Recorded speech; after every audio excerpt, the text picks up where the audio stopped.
Scott, welcome to the show. Hey, thanks so much for having me. When your last book came out, I remember when it came out because I was in Zurich, Switzerland, and it was winter. I was walking around and listening to the book, but also listening to a podcast that you did with Ben Greenfield at the time. And so there was one question that came to mind in that moment that I wanted to ask you ever since, which is climbing Kilimanjaro hmm without the shirt. hmm You did it. Would you do it again? Oh, that's a fantastic question. Would I do the same exact hike again with Wim in that moment? I don't know, actually. I sort of feel like these things are um, possibly best left as once in a lifetime challenges where you do them once, you find yourself overcoming it, um, and then maybe what life should be is like looking for new challenges after that, right? Like all that I would be doing would be comparing that event where I climb up the mountain and I'm mostly naked and I have this amazing sense of connection to my environment. And the second time, what if it doesn't live up to that one, right? No, Yeah. I think I would not do it because I would much rather seek a different challenge where I'm finding myself in a new environment than redoing that one. But it's a really good question. I've never actually thought about it before. I mean, is there any challenge that is kind of near term coming to mind for you that you want to tackle next? Well, right now we're under like basically lockdown. So I would, I mean, I'm really curious to see if the Wim Hof method works against COVID-19, but I also don't want to infect myself with COVID-19. Yeah. So that would be interesting. And that's sort of like what's out there because I'm not leaving my like immediate area anytime soon. So I certainly have done a lot of really cool things in the Wedge, which is the book that we're doing now, Hmm. uh, and there's a lot of like personal exploration that I'd love to do. I mean, I want to travel to a lot of places, but again, not doing that anytime soon. These are Yeah. weird times, right? Yeah. Where did I have to ask this question because Hindi is for somebody that lives in Denver, Colorado, Hindi seems like an odd second language. What made you Yeah. pick that up? And like, Are we going to because switch to Hindi in this call? So we hum we kone Hindi can to we bol sakte can hain? my limited experience in India is my Hindi is limited to like TK. So that's All right, PK. Yeah, that's a good one. You can get through a lot. Acha is an also nice one. It means good, and it also means like everything else. hmm Um, yeah, so I'm an investigative journalist, but I started out as like a young person, and I spent a year in India in college, where I first sort of experienced this very, very different environment, very, very different culture, religious traditions. Like everything feels hard in India, which also means that every time you do something and you get it right, you feel like you've had a major achievement. So hmm I got a little addicted to going to India, and I've spent about 6 years there. And over wow. that time, I have learned a passable broken Hindi. Like anyone who speaks Hindi formally and grew up in that language just laughs at me, but I can get my point across hmm really well. And I learned mostly from rickshaw drivers, and so I was initially an anthropologist. I left student life, and I was like a vagabond in India for a while. And then I went to grad school to get my PhD in cultural anthropology. When I eventually left that program, I dropped out right at the dissertation phase, and decided that I didn't want to, because I didn't want to just write a dissertation that like 10 academic advisors might read Yeah. and then be on the tenure path. I decided to instead use that framing in anthropology to write for a mass general audience. And Hindi has actually served me incredibly well, especially for my early books. Yeah. I wrote a book called The Red Market, which was about organ trafficking around the world. And I spent a lot of time in India looking at people buying and selling human bones, skeletons, surrogate pregnancies, kidneys. Like, I'm weirdly a world expert on organ trafficking. I mean, you may have not known that about me. It's something that doesn't come across on your resume right away, but I can Right. imagine. But that book, The Red Market, sort of really established me as sort of a serious journalist in the world. Hmm. And then, and since then, I've done a lot of just crazy other things. I moved back to America, obviously, and now I'm working on this sort of more biohacking side of things. Yeah. Before we get into biohacking, what part of India were you in? Because I've spent considerable amount of time in both Mumbai and Delhi, but not Hmm. much of the rest of the country. So I spent about 3 years in the north Okay. in general. I spent a lot of time in Jaipur, a lot of time in Delhi, a lot of time in Dharamshala, Kathmandu, also Lhasa. So we're, Nepal, Tibet, Hmm. those areas. So about 3 years sort of like traveling around and getting an apartment for like 4 months at a time in various places. Hmm. And then I spent 3 years in Chennai, which is in the Yeah. southern India. And I don't speak any Tamil. My Tamil is like not. uh, this experience is very unique, right? Especially from kind of the Midwest or Western United States. How has that shaped, and we can transition a little bit into the wedge, because you had a very unique statement about the meaning of life that I found fascinating. How has that shaped how you view the meaning of life? And then for those listening, if you don't mind defining it, that would be great. um, Yeah, broad question, well, right? Let's just dive into the most existential question right away. so Scott, what does it mean to be human? I mean, really, just let's break it Yeah. down. um, well, I think that we're born into this world with sort of a very wide horizon for the sorts of actions that we can take in life, right? And yet society also has sort of a track, and actually different societies have different tracks that you're supposed to go. But in America, it's like, you grow up, you go to high school, you maybe do some athletics in high school, you get a job, or you go to college, you get a girlfriend, you go to a job, you get married, you have kids, and eventually this ends with you dying comfortably in a bed after fully funding your retirement. Now, that is a path that's totally fine. People want to go down that path. It's a great path. It's Hmm. tried and true, right? Yeah. But my view is also, I look at life as something like a zipper. Okay, like I'm wearing a zipper right now. So if you Hmm. have this down here, and the birth is at the bottom of the zipper, right? This is my company's logo. I'm just Yeah, I showing love the logo actually. That's great. you. So at the bottom of the zipper, that's where you're born, and that zipper can go super wide and go in every single direction possible. But Hmm. every second, you zip that up until finally it's the top and you're dead. And it's narrowing your possibilities Hmm. as you go. And I think that you can take different tacks. Like there's nothing wrong with taking different tacks, because at the end of the day, your zipper is still going to zip all the way up, and you're still going to be dead. And I think the meaning, the big question the big.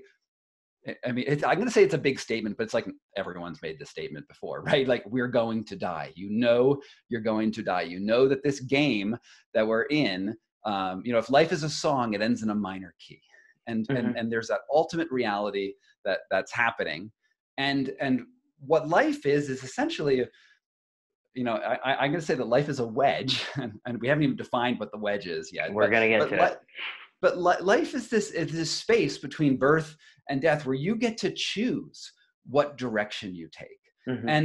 And there's nothing wrong with taking any of those other paths, because at the end of the day, we all meet the same fate. Neil Gaiman, who's I love the Sandman series. I don't know if you've Yeah. read it. Yeah. So he has this one line that always comes back to me, where there's this character named Death in it, and she's like this punk rock chick, right? Hmm. And she's talking to a man who is immortal, right? Comic book, right? And he's lived a really really long period of time. He's lived like 800 years, and he has just died. Like a rock fell him or so. I forget how he died, but he somehow dies sort of stupidly. And he says, "Well, I had a pretty long run, right? I did pretty good." And Death looks at him and says, "You lived the same amount of time as everyone. You live the same amount as everyone else. Everyone gets just one life." And I think Hmm. that's a really, really important thing, because it's not the length of time that you spend here. It's not the amount of money you accrue. It's not uh, any of that matters. What matters is how deeply you feel things, how deeply you experience life, and how alive you are right now at this moment, right here, which is important. And maybe you can hear some echoes in this of like Hindu philosophy or Buddhist philosophy. That's probably inflecting my Hmm. thoughts a little bit. And I think for a lot of people listening, and myself included from time to time, we get caught up in this well-trodden path, and all of a sudden we wake up and it's a year later, it's a week later, Monday through Friday just kind of breeze by, right? Hmm. And the idea of interrupting that and just kind of enjoying that moment, Right. can we talk Mhm. a little bit about how to do that, and does that constitute the wedge itself? Sure, that's a part of it. Mhm. The wedge has sort of a more bounded definition because I talk about sensation, how we experience things. But if you think about life, like that, like this amount of time that you have, you're only right here and right now, right? There's Mhm. only actually the present, and we don't know what the future is going to look like. We could be dead tomorrow, right? And we also know that we were a different person in previous iterations, even though our experience is continuous, right? We know that if we add up every minute of every thought and every experience from birth till now, there's sort of like this trajectory that goes between them. But who we are now and who I am speaking to you is very different than speaking to my wife or speaking to anyone else. Like, everything is context, and everything is actually present. It's actually right here in this moment. And if we let that time pass by without thought, without criticism, it's sort of it's sort of like what you said. Like, you can go from Monday to Tuesday to Wednesday to December to next January to 3 years down the line, and not really articulate why you're doing these things. And I think that's a very you know it, one thing about this book is I'm finding ways to interrupt those cycles, or Yeah. to interrupt those ruts that you get in, to really appreciate the moment that you're in right now. And we do that by instituting stress, right? We do that by instituting something which is difficult, that you have to face, emotionally, physically, with your sensory systems, so that if you ignore it, in general, you're in danger, right? That there's, like, we have to have this element of something which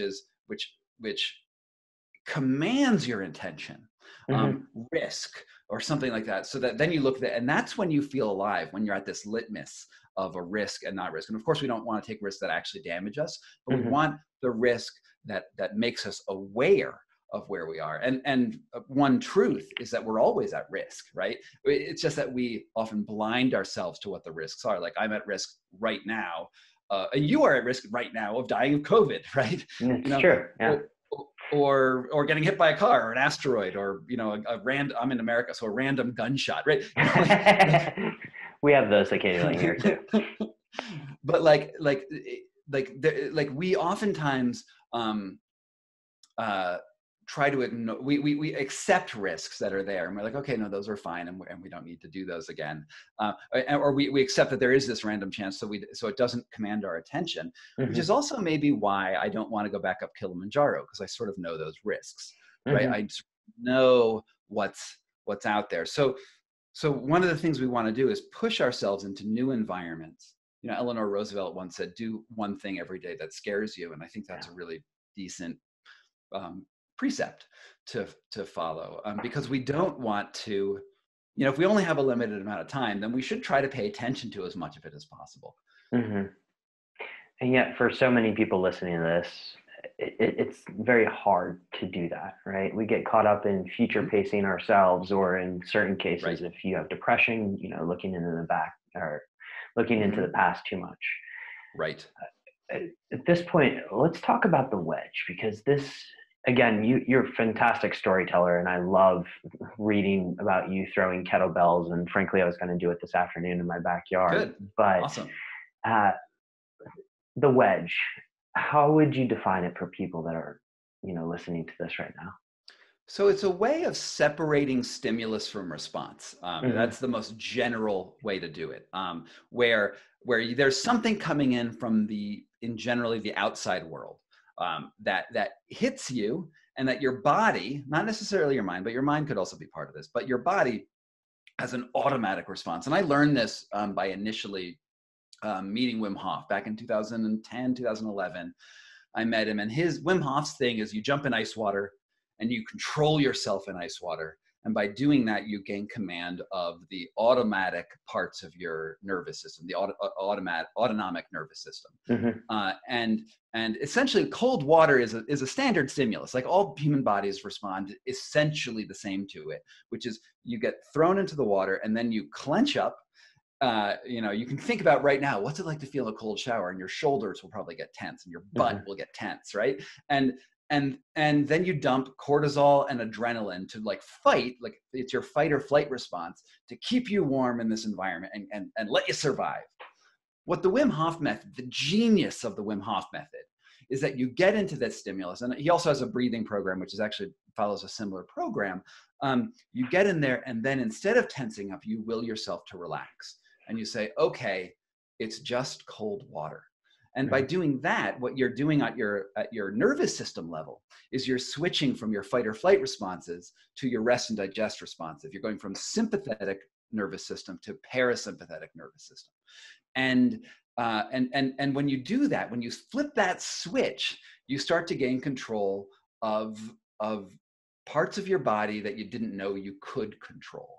Mm-hmm. And when I first did this, like literally the first time I jumped into ice water with Wim, and I was in like 5 or 10 minutes in this really cold stream by his house, I saw that as if I was literally putting a wedge between that stimulus and that response. And this is where this whole idea comes from. Like, I'm not even sure it's not necessarily the best title for this book, but it's been this image that has been in my mind since then, is that we're inserting this wedge, and it's literally like broadening that space between stimulus and response. But sometimes the way the wedge is really interesting is sometimes you want to remove the wedge and you want to have an automatic response, because it's not worth it to think about the difference. So what this journey is me finding different ways to separate stimulus from response in both the nervous system, but also emotionally, to work with depression, anxiety, Mm-hmm. creativity, sort of anything where something outside is impacting something inside. It's allowing us to have choice. Mm-hmm. And I love that. And there's certain things that I specifically would love to just hear your thoughts on in terms of anxiety and how to separate that, because that's very relevant to this audience. But we'll get into that in a second.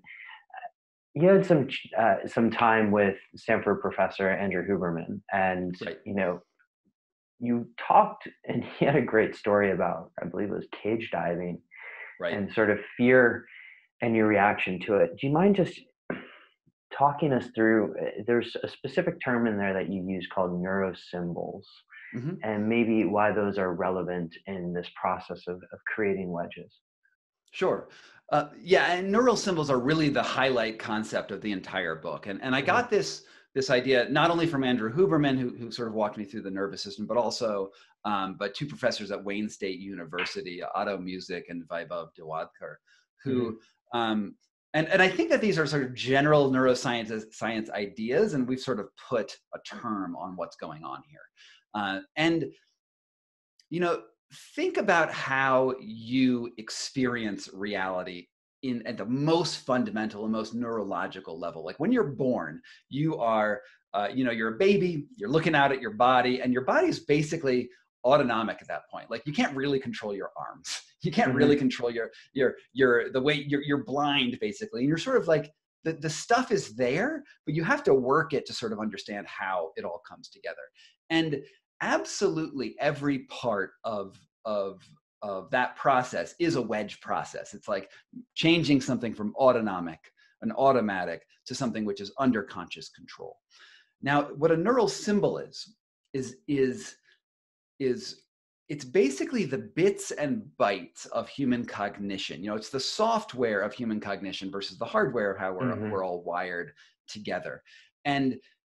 And everything that you experience is both an emotion and a sensation tied together into one little cognitive package that then, when you put billions and billions of these little cognitive packages together, you can form complex thoughts and everything else we do. And I want to explain the very first time. I want to use the example of ice water. And I want to tell you the first time you experience ice water in your life. And I want to walk you through this to sort of explain how this all comes together. Please. Now, Now, let's say you're like a teenager. You've never jumped in the snow, but you've had some experience with cold before, right? And you jump into this environment, and the first thing that happens is the environment itself is cold, and that touches your peripheral nervous system. It touches the nerves on your fingers and your skin. There's some sounds that come through this as well. You seize various stimuli, and all of that comes in from your periphery into your central nervous system, so up your spine, and it rockets as a chemical signal into the lowest part of your brain stem, into the limbic system. This is what they call the lizard brain. Mm-hmm. And in the lizard brain, I'm going to use a metaphor. Let's call the lizard brain a library. And at the head of this library, there is a librarian, and we'll call her the limbic librarian. She sees this signal come in, and all it is a volume. This is and it knows this is an intense signal. And there's a quality to it, which she cannot identify, because it just comes in there and she's like, oh, look, I've never seen this before. And she looks through her library of neural symbols that are out there. And she says, well, I've never had ice water before. So what she does is she kicks up. She's trying to figure out how to respond, how the rest of your brain should respond to this. And she kicks it up to essentially a bookbinder into the paralimbic system, which is like a centimeter away from your limbic system. She sends it there and says, what's this weird sensation? And the bookbinder looks at this and and has this quality of ice water. It's a really loud signal, and says, well, I don't know. You've never seen it. So what this bookbinder does is bonds it to your current emotional state. So the sensation of cold water is bonded to your emotion. And for various reasons, cold water, there's an instinctual emotion that comes out with it, which is unmitigated fear and horror, right? And this probably actually comes because there's earlier neural symbols from you actually exiting your mother, going from a warm to a cold environment. But regardless, unmitigated terror and horror. And it says, okay, cold water, unmitigated terror water. He kicks it back down to the bookbinder. She's like, great, I now have a neural symbol for this sensation. And she puts it on a shelf, and you go about your life, and you experience this cold water. Now, here's the most important thing about neural symbols, is that the next time you jump into ice water, next time you experience this, that signal comes into the limbic librarian. She looks at it and says, oh, I already have this book. And she goes and pulls off that earlier neural symbol, and it says, it means unmitigated terror and horror. And then you go about your life so that you are experiencing right now in that moment your earlier emotional state. And this is the fundamental bit and bite of all human cognition. Like, don't just, because basically your brain is just this organ sitting in the middle of your skull, floating in a salt bath, and everything it experiences has to come in through your peripheral nervous system.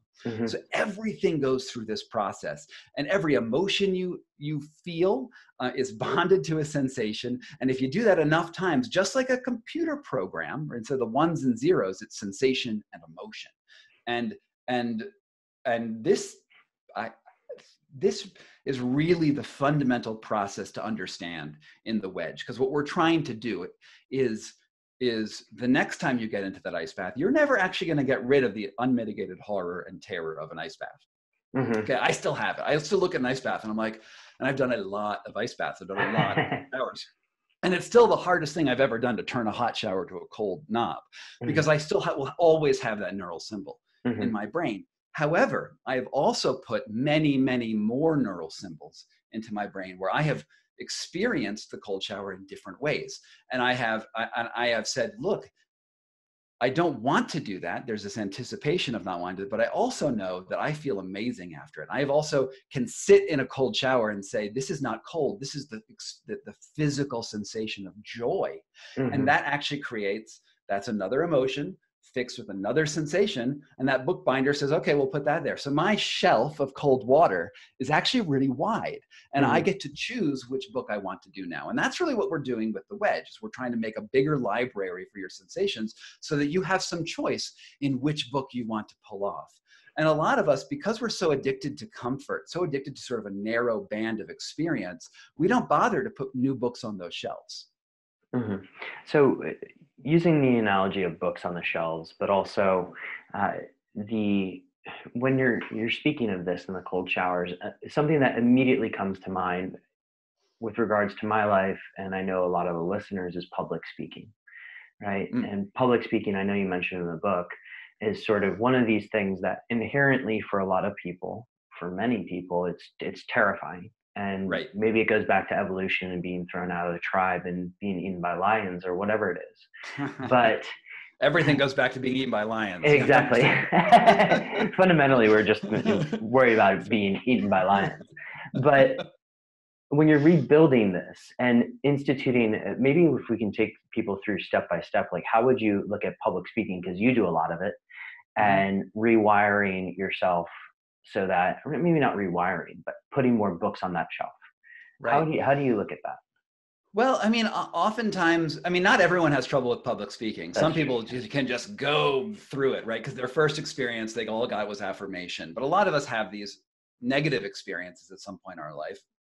You know, it could be from public groups, it could be from childhood memories, or really anything. Like it could be a million things that make you have a difficult time public speaking. Because honestly, when you're up on that stage, it's not just you and the public, it's you and your heartbeat. It's you and the ambient air temperature, the light quality. I mean, there's so many neural symbols going on at once that a lot of many different things could be triggering an anxiety response there. Hmm. But what you do want to do is you want to well, if you can find, if before we get to the thing that really scares you, let's say that is the thing that scares you more than anything else, I would actually start with other areas of the wedge first. I would first start with another practice, such as cold, such as heat, such as these throwing kettlebell things, to Hmm. show you that you can get into a fear place and then you can switch that fear to a positive emotion. And I think Hmm. just knowing that you have that capability is a very, very powerful thing.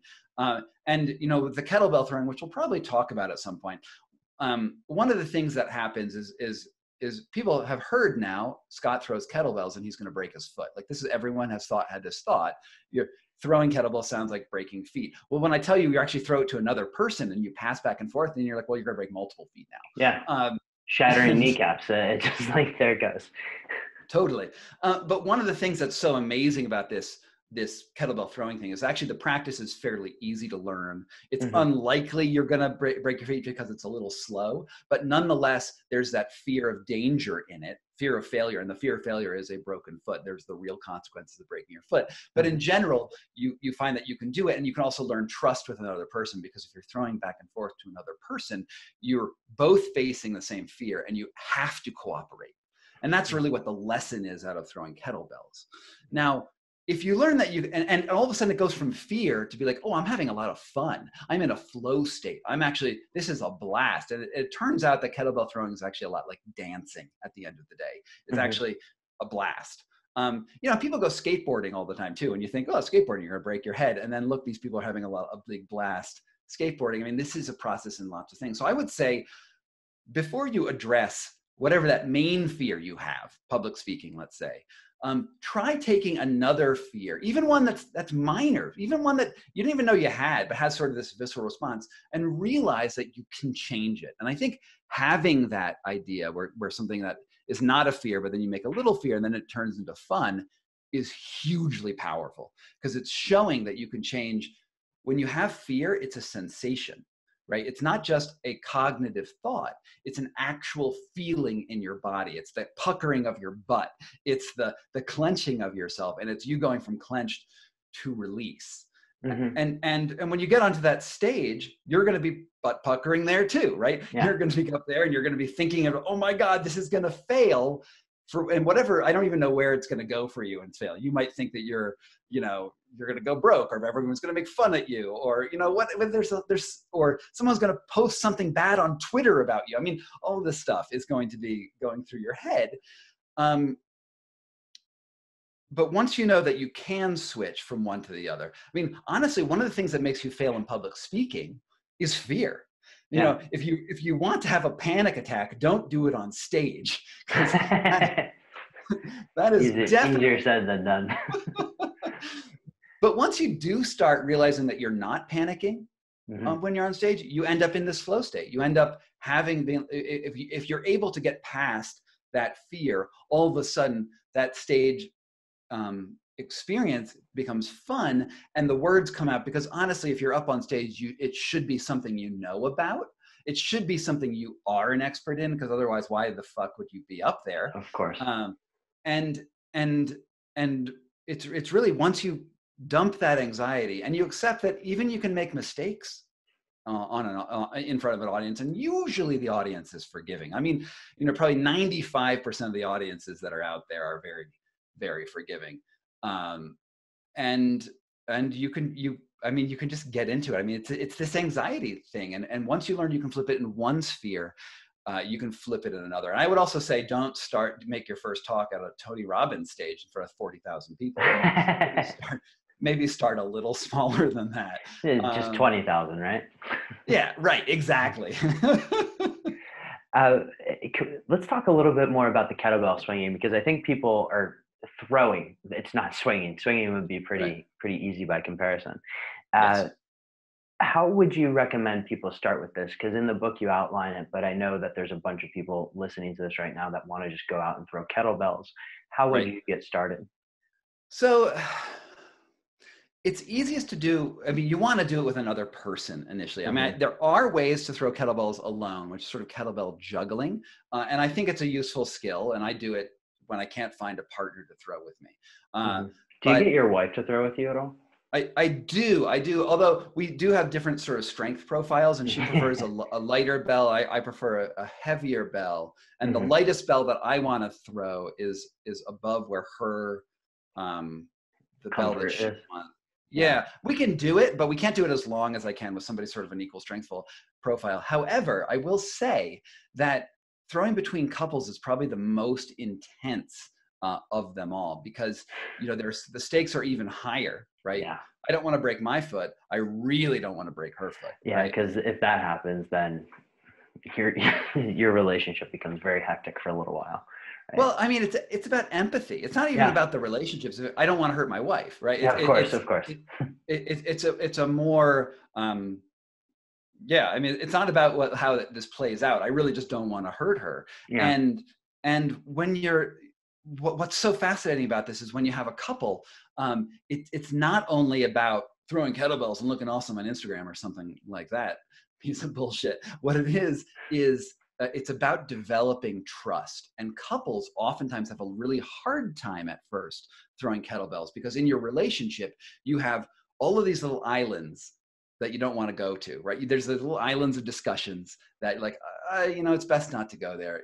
We don't want to do that. And those islands, I think, are healthy. And a lot of times, I mean, sometimes you just don't want to go to these places, and it's better for the functional relationship not to do that. But there's this subtle undermining of trust there, because if I go to that island, it's going to, we're going to have this thing. So actually your relationship troubles play out in how you swing a kettlebell, how you throw a kettlebell, because you have to trust that the other person is going to throw you a good throw, that you're going to catch it and be able to return it well. And usually what happens is couples have a really hard time at first throwing kettlebells. And then over time, they learn a new way to communicate physically through the object of a threat. Now, this is what's so fascinating. This is like the voodoo of kettlebell throwing, is that the threat is the kettlebell in motion, and both your eyes are looking at this kettlebell. And there's like a ritual where you start, where the first swing, let's say I'm throwing the kettlebell to you, it goes between my legs, and then the kettlebell goes up to like my shoulder height,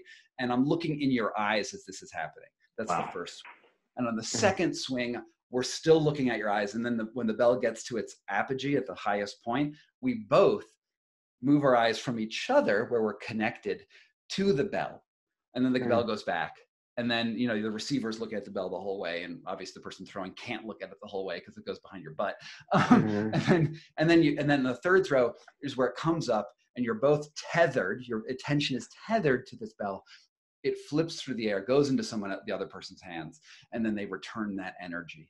And because of because everyone is thinking, I don't want to break my foot and I don't want to break the other person's foot, start to coordinate automatically, and you start to learn trust through this proxy between the two of you. And I love getting like big dudes, like big scary looking dudes, facing off with them with a freaking cannonball in my hand. And usually this is a violent So this is we dudes love being confrontational, right? Yeah. And you're throwing this bell, and instead of like throwing it with aggression, you throw it with love, man. You throw it with all of your best intentions because you want that person to catch it and you want it to come back. And if someone wins in kettlebells, you both actually lose. And that's the message that comes out of this. And I love that. And, you know, sometimes Tony, the guy who taught it to me is a guy named Tony, Tony. It's Michael. It's Michael Castrogiovanni. His best friend's name is Tony. And what he'll do is, after you've been doing this a little while, right? After you've gotten some of the things, he'll throw it to you. And as he's throwing, he says, "I love you, Scott," which is always a little off-putting. Yeah. I mean, that can catch you off guard, right? If you're not expecting that.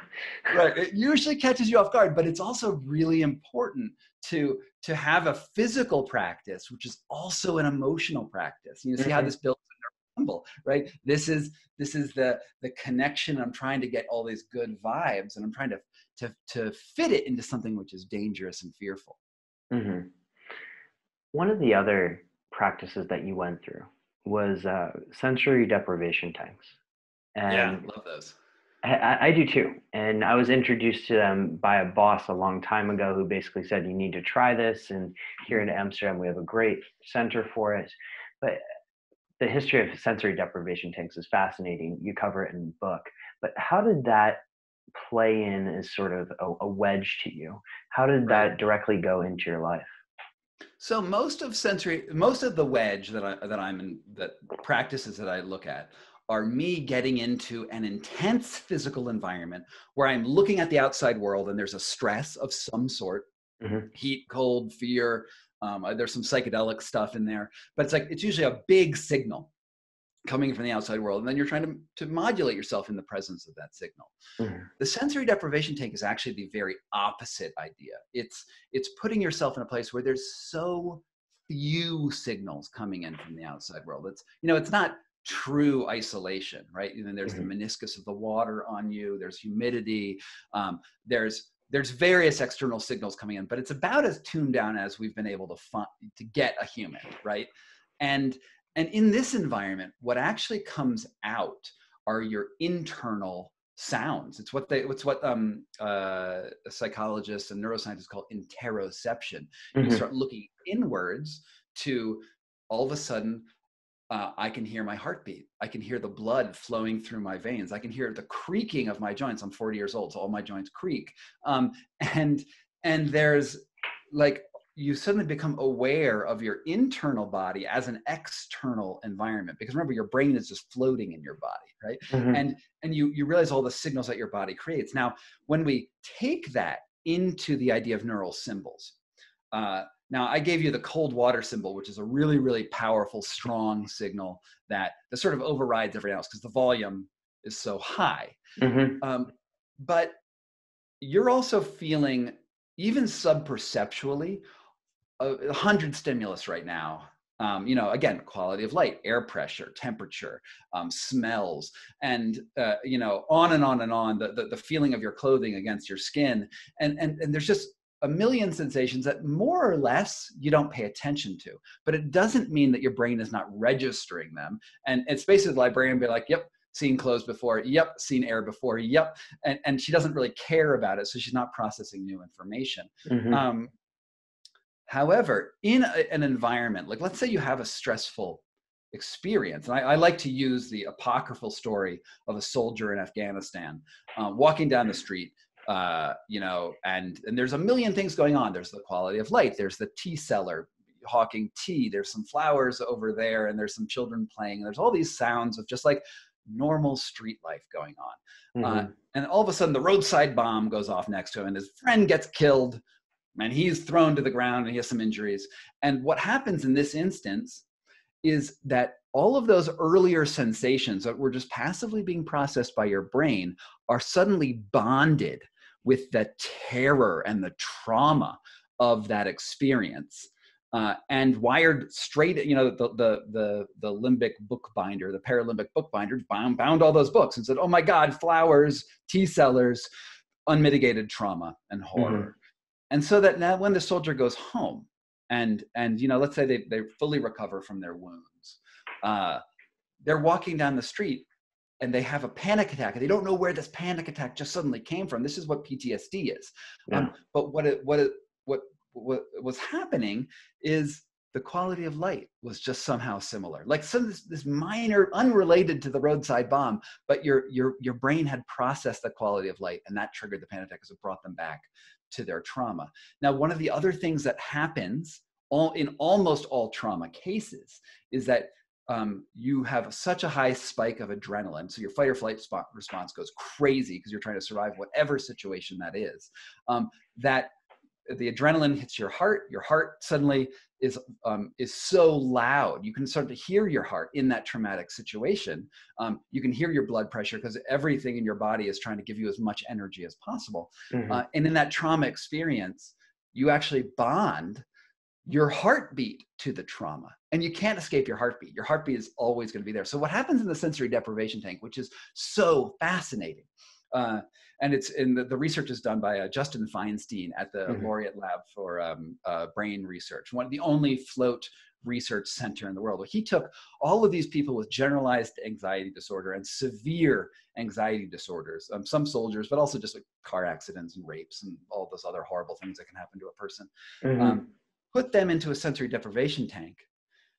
And after just 1 hour, they're like, oh my God, I can hear my heartbeat. And I've been so nervous about my heartbeat. Now I can hear my heartbeat in an environment which is totally safe, because the float tank, I mean, if you're going to a float center that's not safe, that's really, really bad, right? It should be an interesting totally place safe. to be. Yeah, it's this calm, empty place. And all of a sudden you become aware of your body. And then when these people got out, the fascinating thing with the studies that he's done is he sees 100% improvement. Not that phrasing is a little hard. So he does a pre-test, a pre-questionnaire to the people who go in the float tanks, and then he does a test after the float tank, and then a month after the float tank. And he found that every single person improved on their anxiety and depression after just a 1 hour float tank, and that those changes persisted for at least a month after that float, just because they were able to get in touch. One 60-minute float. 1 60-minute float. Wow. Which is much better than an SSRI, which is a selective serotonin reuptake inhibitor, a general, like Prozac, and I should just say the fucking brand names, right? You can go for it. It's fine on the show. It's so much better than what the chemical interventions are, because we're dealing directly with sensations. And when you have anxiety, you don't think about anxiety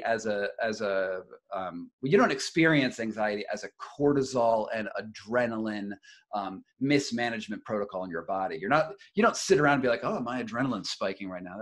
That's horrible. I have anxiety. What you do is like, oh no, I feel my heartbeat. I have these sensations. I feel tightness. I'm scared about the future. That's what anxiety feels like. The beauty of float tanks is it works on the sensory level, which is so much more, I think, fulfilling in a way to deal with it at that level than deal with it at the chemical level. And I'm not saying that I'm not saying get rid of Western medicine. I'm not saying there's no use for SSRIs or things like that. But I'm saying this is a very complementary practice, and in some ways even better, because there's no side effects to a float tank. You mentioned PTSD, and one of the, I guess, hot topics in particularly health optimization space that we're talking about is the phase 3 trials that MAPS is going through with on MDMA. And but there you go. But in terms of a wedge, and this is something that I have experimented with in my own life and found extremely effective in short periods of time. Psychedelics is a wedge. I would love to hear just how you've used them, how you've heard other people use them, etc. So the way I like to think of the wedge is there's 3 places that you can insert a wedge into a person's experience, right? Which is, the first one is changing your environment. Ice, water, float tank, whatever. And then from there, you change your reactions to that environment. It goes through your chemical pathways, it goes to your brain, and you're trying to modulate your response. So changing environments is a huge one, and that's like most of what the wedge practices that I talk about. Another place is your intentions. When you're sitting in that ice water, you say, instead of unmitigated fear and horror, I'm going to experience this as joy, right? It's like literally just facing your intentions at that sensation and like hardwiring a neural symbol into it. Those are 2 places that we sort of covered so far. The third space is the actual chemical pathways between your peripheral nervous system and your limbic system, or sometimes other areas in your brain too, depending on what we're doing. And with MDMA, what we're doing is a chemical intervention at the sensory level. So before your brain processes something, MDMA essentially puts a filter on it where everything is positive. Like MDMA, MDMA is the wedge because it changes the literally the way you experience sensations become positive. This is why when you hear about parties where people are all rolling on MDMA, they're all like touching each other and feeling each other. Touch feels amazing. Well, because MDMA wired you to make that feel amazing.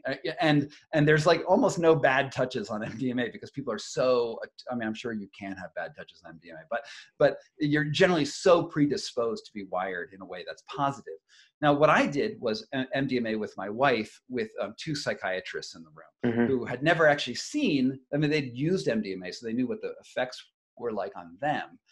But they had never seen it in a clinical setting. So it was sort of like, it's like MAPS, right? MAPS is the people doing clinical trials on it. But this is just seeing what like everyday clinicians would see if they just did MDMA in a therapeutic setting. Yeah. And so my wife and I have actually a really good relationship overall. You know, I think we're very strong. We do all of these crazy practices together. I sort of drag her through them. You know, she's the real hero of the book in many ways. But everyone has these islands where you don't want to go to, right? There's always even the best relationship has all these islands that you don't want to touch, and that can sort of grate, and sometimes they can grow bigger.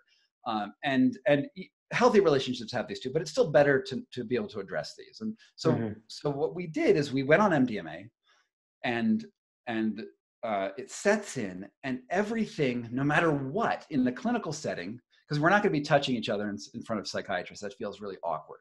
You don't lose your personhood when you're on this, but you interpret everything as positive as possible, so that when we're having a conversation, we can say things that are really, really difficult to each other. And then you address them in the most beneficial and positive ways possible. So for instance, and this is not something that we actually talked about, but let's say I said, "I hate your mother" to my wife. Usually if you say, "I hate your mother," that's going to be like, "Yo, fuck you, I hate you."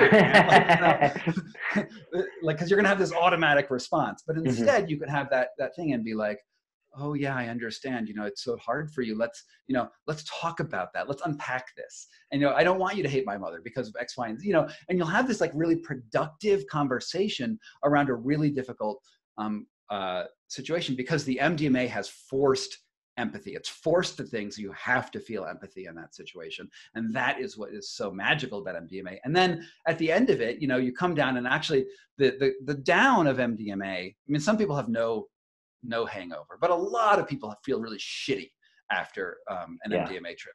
And you sort of have to anticipate that. You sort of say, I'm doing this in this one clinical space, and then I know I'm going to have a hangover, but at the end, the benefits will come. And incidentally, don't do this with SSRIs. If you're on an SSRI, it's actually very, very dangerous to do this. And we can get into the chemistry of that at some other point. But the SSRI is also chemically putting you in a different state, and it's opposed chemically to the MDMA, and it can put you into this even a potentially fatal situation. That aside, after you've been through this experience and you had this conversation, you come out of it and you remember all the empathy, you remember the words you said, and now you've had a productive conversation. And what the psychiatrist that we were with said is that it was like watching 8 or 9 months of couples therapy happen over the course of a 3-hour period. Yeah. I mean, the same experience, right? I was by myself with a therapist, and it was a year's worth of therapy condensed into 3 hours. You walk out of it, and I'm 100% better as a result of it. And it was fantastic. Speaking of dragging your wife to places and doing interesting things, you brought her to Latvia, and I have to give a shout out to Maris because he introduced us. Maris Linda, amazing dude. Yeah, he's an incredible person. And you brought her to Riga. You went and did the Latvian Piths. I believe I could be pronouncing that wrong. I believe it's pronounced Pirts. Pirts. Okay. I apologize, Maris. I should know how to pronounce that a little bit better. I Look, could be mispronouncing it. Latvian's hard, so yeah. yeah, it's not the easiest language to learn. How does the experience of the Pirts, but also just sauna in general, which they are different, we can go into the differences. Uh, how does that work into a wedge in that sense? So, I've done a ton of ice water stuff, right? Over, Hmm. this is, the first book, What Doesn't Kill Us, was all about Yep. ice and breathing protocols. And so what I wanted to do in this book is find all of the other sensations out there, at least I can't find them all, but I can put a roadmap through some of the highlights of other sensations Hmm. that you can work with. And I knew I really wanted to do um, heat, because obviously all through the circumpolar regions of the world, every indigenous group has some version of the sauna, Yeah. right? The Finns do, the Russians do, the Latvians do. In North America, we have all the sweat lodges that are here, and every one of those groups has found that these are very, very useful things to do. And it's not just about heating yourself up; it's something about the community that gets created around these. Now, Hmm. I initially wanted to do a Lakota sweat lodge.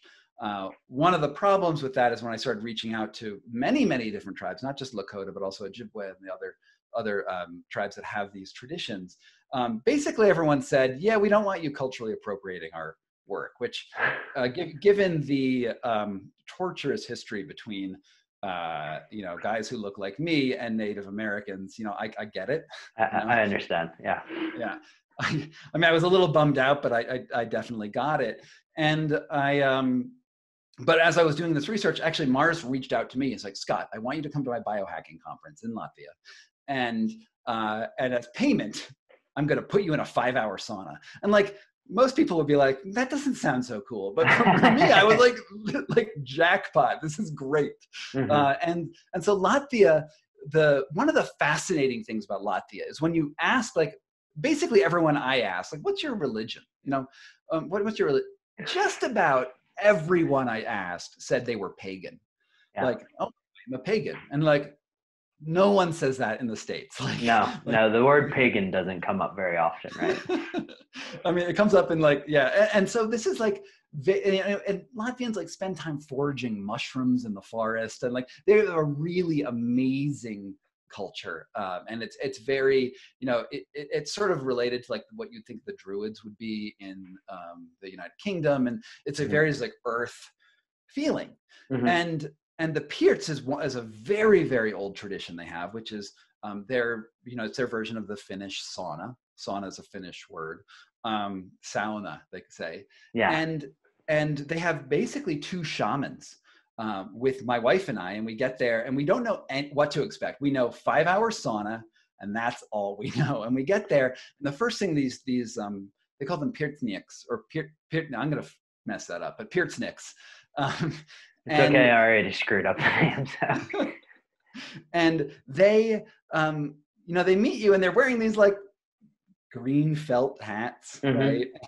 And the first thing they do before you even get in the sauna, and the sauna is like running in the other room, right? And this is a 2-room place, and it's like this really upscale spa, like it compared to like that Japanese tradition where they take like pottery and they put gold in the fractured pottery to make it look really awesome. Hmm. It's sort of like that. Like, it's really high-end luxury space, but with Nice. these druids running it.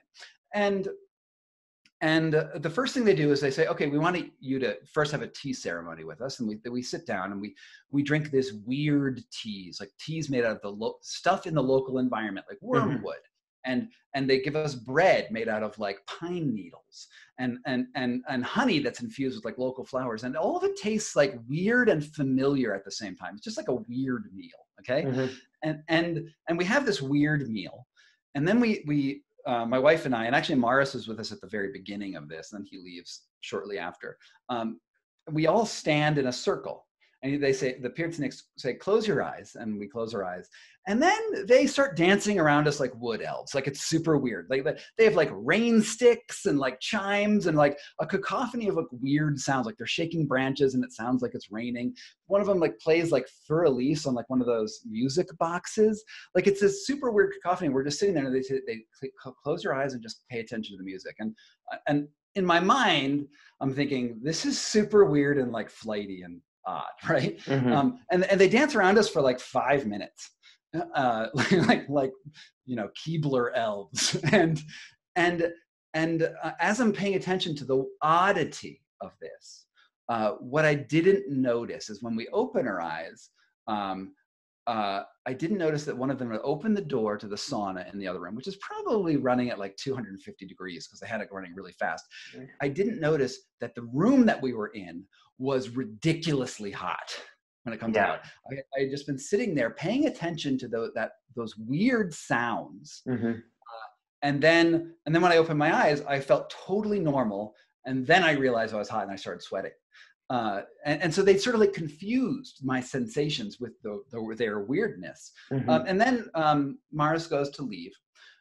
And they say, okay, take off your clothes. And I'm an American, and like we're all totally weird about nudity, but we do that. And we get naked in front of these two people we've never met, and they don't even speak English. Like they know like 8 words of English as far as I can tell. Mm-hmm. And these wood elves then usher us, my wife and I, nude into their sauna. We lie down, and then they start like the next part of the ritual, which is where they, you lie down and they're shaking like branches over you. They got the trees and the branches, right? Totally. Yeah. It's like birch leaves, and they start hitting you in pine needles, and all of a sudden they're like hitting us and rubbing honeys on us and stuff like that. And it's the same stuff that we ate before, but in a new form. So it's not like bread they're using, but they're using stuff made out of the same ingredients that we had just eaten, and then they're putting it on us as we are heating up. The sauna is probably at least 180 degrees, probably up to like the 220s, so somewhere in that range. So pretty hot. And as we heat up, they're doing that same sort of distraction thing on us that they just did with their dance by hitting us. And as we approach our red lines, that moment where you're like, I'm just too hot. And usually these sensations that go with this are claustrophobia, and you actually see red, and it gets dark around, and you want to like run out of the sauna. That's the sensations with overheating. As we get to that point, the shamans seem to know that we're getting there, and then they sprinkle cold water on our forehead, and they bring us just below that point. And they do this. There's a very mechanical way you can do this. Is if they're standing there and they put their hand on you and you feel hot to them, they know that you are hotter. You're feeling hotter than they are. So they can use these proxies as ways to understand how you're feeling. And then after this, then the weird shit happens. Okay. This wasn't weird enough. Then the weird things really happen. Is that as they start like rubbing honey on my chest and hitting me with branches, I start to experience synesthesia, which is the mixing of your sensory system. So as they hit me with a branch, I smell the branch hitting me. I hear the smell and like all of these signals. Like I see the sound as it hits me, and it's like, even with language, I'm like struggling how to explain it. Like even my brain doesn't want to make the sentences. Like, how can you see a sound? But at this point, I am, and it's all blending because they're using the same environmental objects that they had before, which we experienced by eating them. And now we're experiencing that we ate the pine needle. Now the pine needle is smacking me, and I'm tasting it because it's in me and it's coming up through my esophagus. And somehow the magic of this, while under heat stress, blends. And then they do things like after you're in there for like an hour, then you go out into a cold pond, and they dunk you underwater for a second, and then they put you back in the sauna, and there's like just a bunch of the stuff they do, but it's always confusing your senses. And at the end of all of this, you're like, well, why would you do this? Well, everything feels really new. It feels like all of your sensory system is like cleaned out when you get out of this situation. You feel like refreshed in a way that you can't it's so even hard to explain what is being refreshed, because it's like your sensory systems are being refreshed. And the other thing that heat stress has been shown to be extremely good at is depression. So people who are naturally depressed, heat stress is is a way to just make you happier. And there's a guy named Charles Raison at University of Wisconsin-Madison who's shown that people who are depressed have actually a higher body temperature than people who are not depressed. Like naturally their body runs like a degree or so higher than people who are not depressed. And if you actually are able to lower their body temperature to a normal range, their depression alleviates. This is crazy. And you should Google Charles Raison, Raison, to sort of look into this. But I also talk about it in the wedge. And the reason why saunas are so great is because you artificially raise the roof, the temperature, and then you get used to this new temperature, and then you reset back down to a normal temperature baseline. Yeah. That's why saunas are so amazing. This is fantastic. For somebody who has a very limited amount of time, let's say, to pursue a wedge, is there any path that you recommend them going down in terms of all of these experiences that you had, whether it be cold or hot or psychedelics, which may take a little bit longer? What do you recommend? So when I wrote The Wedge, I wrote this is my journey. These are the things that spoke to me because of the place I was in my life at the time I was writing this, the times I wanted to do this. And I think that everyone needs to find their own journey. And I think this is very, very important, is that the book is not the 10 techniques to make you awesome and fit in every single way and to be a perfect human. That is not the goal of this. The goal of this is to show you ways that I'm interacting with the environment, the ways I've used these things, and the way that you can take those underlying concepts and apply them to just about any practice. But what you need to do is find something that doesn't have a very loud neural symbol that you already have wired in. Like if you're like a arachnophobe, don't go start handling spiders to become like a spider master. Like that's going to be hard and maybe not super beneficial. But what you are trying to find are new frontiers that you can approach in a safe manner. And that's super important. Like, I do things that look a little dangerous, but I always do them in the sort of a managed and controlled setting as possible. And you want to find those borders to push. Now, I have 10 things that worked awesome for me, and 10 like experiments that, like one thing is like a potato fast where I eat nothing but potatoes for a week because it was boring, right? Because I wanted to have a really boring palate and see how that changed the way I experience flavor. And it did. It was really interesting. You can try that. I think kettlebell partner passing is a very low barred entry. And I think that it's something that you can get a very visceral and immediate effect right now. But I also think breathing practices, Wim Hof has a great program. I really love the Wim Hof breathing method. I also think the opposite breathing method, sort of the Buteyko method, is also great. Pranayama, like yoga, do hot yoga. I mean, but when you do these practices, be mindful of the sensations. That's really the most important thing. Be mindful of how these sensations and emotions get bonded. And that adds and deepens your practices. Amazing. The last book was very much an investigation into, or a discussion around the Wim Hof method. And I remember listening to you with Ben, and you had a ritual around the Wim Hof method at that time. Has your ritual changed? And if so, how, in terms of breathing practices? I've done the same basic breathing protocol for about 10 years. Wow. And I think the Wim Hof, I don't go super intense. I do 3 rounds of Wim Hof breathing, and then I do 1 additional round. I do the push-ups. Like it's the basic Wim protocol. And I usually take a hot shower, then I turn it cold for like a minute or 2 at the end. That is my most basic daily practice. And it really works for me. Like I'll find that if I am, the other day, COVID, we were in the era of COVID, right? And like a week ago, I was like just pressing the refresh button on my internet and getting in fights with people on Facebook for no fucking good reason.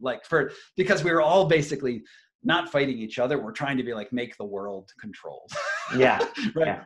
We're trying to be like, the president has the wrong idea, or this senator has the wrong idea. And if I just told you how wrong it was, I'm going to change. And this is a very human thing to do. And it's totally unproductive because we don't have control over the world. Like, we don't have control over whether or not this disease spreads around the planet, or whether or not the public health response is rational or not. That is not something we can do. What we can do is affect how that anxiety feels us. And literally what I was doing on Facebook was trying to use that as a practice to control my anxiety, because I figured that I could change the world. And some lower lizard brains part of myself wanted to do that. And what was I thought about it all night. I was like rolling all night. And in the morning, still was thinking about it. And then I did my normal Wim Hof practice, and it interrupted that. That's awesome. Because when you're doing the breathing, if you're not focusing on the breathing, you're not, it's hard not to focus on breathing because it's a very difficult practice. And so that interrupted it. And then, my anxiety was then suddenly like gone. I was like, oh, look, I just sort of let go of all of that stuff, because there's nothing I can do about the world. There's nothing you can do about the world. We have certain actions we can take. If we concentrate and we do our best efforts, we can have a certain effect in the world. And maybe some people can have bigger effects. Obviously a president can have a bigger effect on the public health policy than Scott Carney can. But nonetheless, for the vast majority of us, it's this experience of saying, look, the outside world, I can't change the stress, but I can change. I can put a wedge between how that stress affects me and then how I respond. And then when you do that, then you can actually be more effective in you can actually sort of think of a constructive response, or you can let go and say, I just have to let the tides of this, of whatever the consequences of that stress sort of roll over me, because simply refreshing your browser is honestly not going to do a thing. We all know that. Yeah. Scott, you've been incredibly generous with your time, and I just want to close out with just final 3 rapid fire questions. Sure. What book has most significantly impacted how you show up to life? How I show up to life. There are so many. The story of the human body is coming into my mind right now, which talks about this idea of evolutionary mismatches and how sort of archaic bodies are responding to modern stresses in weird ways. That just came into my head. But I read a lot of science fiction. I read a lot of philosophy. I sort of dabble in lots of things. My favorite book is Old Man and the Sea by Hemingway, about a man and a fish, a simple story about a man and a fish and love and loss. I say read widely and there's not just one book. It's like a sea of books. What is your top trick for enhancing focus? I was thinking about this really recently, and at the times when I am most focused, right? Because I have a life where I have a lot of free time, right? I can structure my time, and I can daze about and not focus on anything because there's no stress pushing me to focus. And I found that if you actually create an artificial stress for yourself, something like a deadline. How often in college did you pull an all-nighter before a paper or an exam because you knew that exam was coming, so you had to go do that? I think there's something about that the realization of consequences, which put you in that state where you could do that, because you could have done that all-nighter 4 weeks before that because you knew that test was coming. So I think that's something. Have you heard of the Pomodoro method? I love it.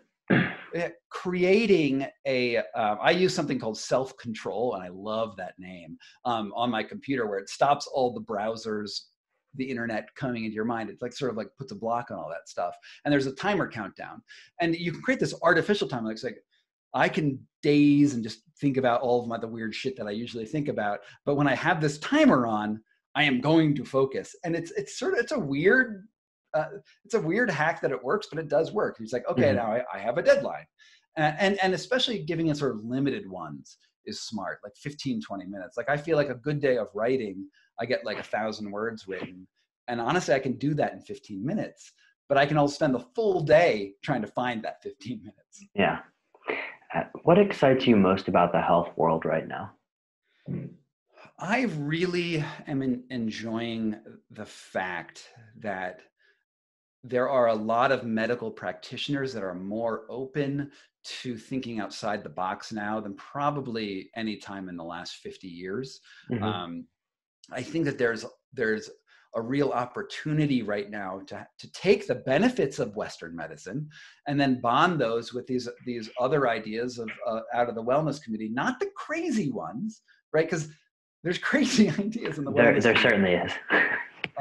But there's also crazy ideas in the medical community, right? Mm-hmm. And one of the things that I find so important, and I have a whole chapter on this in the Wedge, is about the placebo effect. This idea, it's like a dirty word in Western medicine. Oh, his recovery just had to do with the placebo effect. It must have not been real, which is like bizarre to me, because if you got better, it doesn't matter if it was something called the placebo effect or not. And Mm-hmm. if you look at like randomized control studies that are placebo controlled, oftentimes you'll have a drug that is like 30% effective, which is considered generally pretty good for a drug or for a Mm-hmm. chronic condition. And they'll say, look, this was 30% effective at removing symptoms of whatever it is they're studying. I like using Rogaine, which is the hair club for men, hair regrower. Mm-hmm. It's something like 27, 28% effective in most men who try to regrow hair. And the placebo is like 20% effective.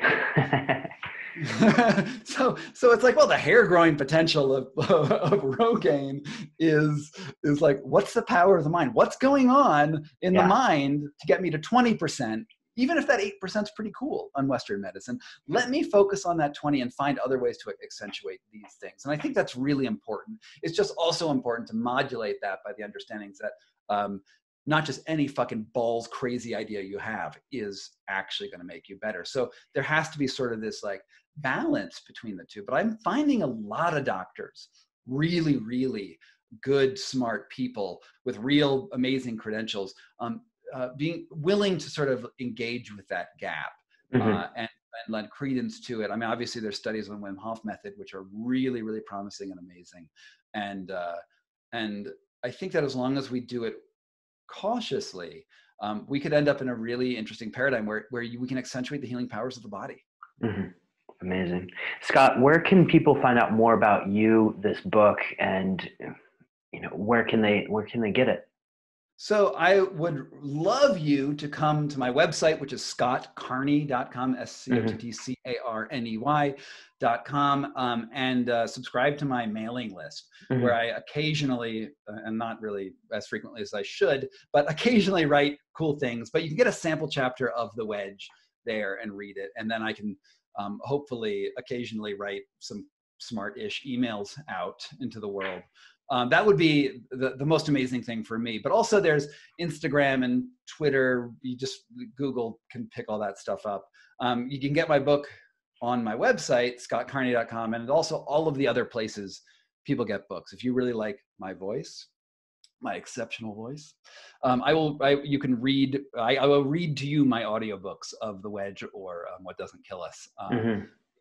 I think the most important thing at the end of the day, the reason I do this is I want people to get in touch with their bodies, to find out that there is some element of control, and that our senses are telling us things that's real and useful information, and that we can use those as guides. And I think that even if they just listen to this podcast and they try something internal, I think that I've done a great job. Scott, this is amazing. The book is incredible. I can't wait for everybody to hear this and go out and get it, because it's an awesome book, and I love that you're dedicated to the experimentation. That's for sure. But thank you again for taking the time, Scott. It's been an absolute pleasure. Thanks, Boomer. I really appreciate it. This has been fun, and I hope you enjoy lockdown as much as I am. To all the superhumans listening out there, have a safe lockdown and have an epic day.